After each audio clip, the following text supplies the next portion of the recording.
Izzy Westbury, I'm the secretary here at the Oxford Union. I have a very short question to ask. You talk about the hijab being something that serves to protect a woman. Surely it's extremely patronising and degrading to prevent a woman from making that decision for herself. How could you answer that? What's the question, sister? I said, in your speech, you talk about the hijab being something that serves to protect a woman.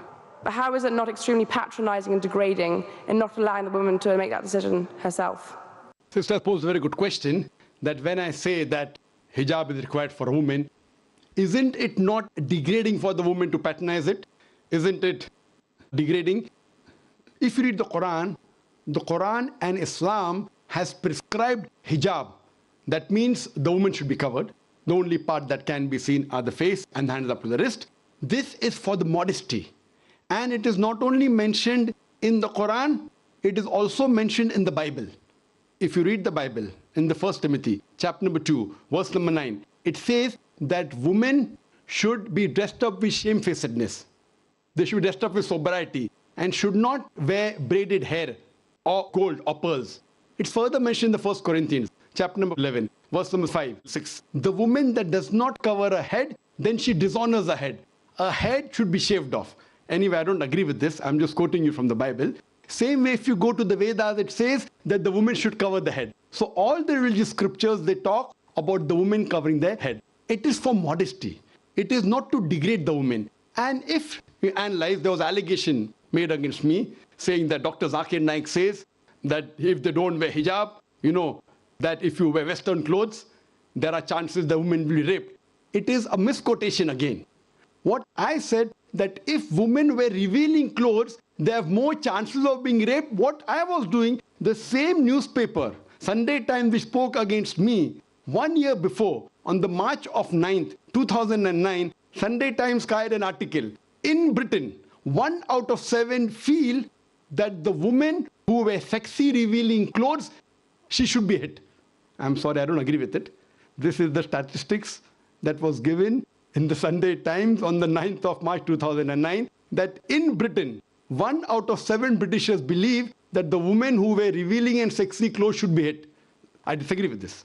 Furthermore, one more article came in 2005 in the same newspaper, Sunday Times. It said that 26% of the Britishers, they feel that wearing revealing clothes is partially or totally responsible for the rape. So what I say, that the more modest you are dressed up, you are respected more. So Islam has prescribed the modest hijab for the woman, not to degrade her but to uplift her. I do agree there may be cultural differences.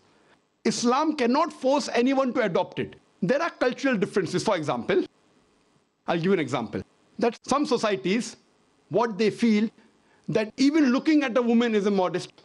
Some societies feel looking is no problem, but touching a woman is immodest. Some of the societies feel shaking hand is no problem. Some societies feel kissing no problem. Some societies feel doing anything as long as both agree is no problem. Different societies and different cultures have got different rules and regulations. When I went to America, while I was giving a talk, one of the Americans told me, "You Eastern women, you're immodest." I was shocked. So I said, "Why do you call the Eastern woman immodest?" He told me, "You Eastern women, you expose your belly." So in America and Western country, exposing belly is immodesty. In India, exposing belly is not immodesty, wearing shorts is immodesty. So what I've realized, sister, there's different culture, there's different system. Islam cannot force anyone to adopt. It's clearly mentioned in the Quran in Surah Baqarah, chapter number 2, verse number 256, La ikraha fid din, there is no compulsion in religion. But if some women want to adopt the hijab because they feel modest and they feel respected, I feel no other woman should disagree. And when I've been to UK, I've seen hundreds and thousands of women who do cover their hair and who feel that they are uplifted because of this modesty. Hope that answers the question.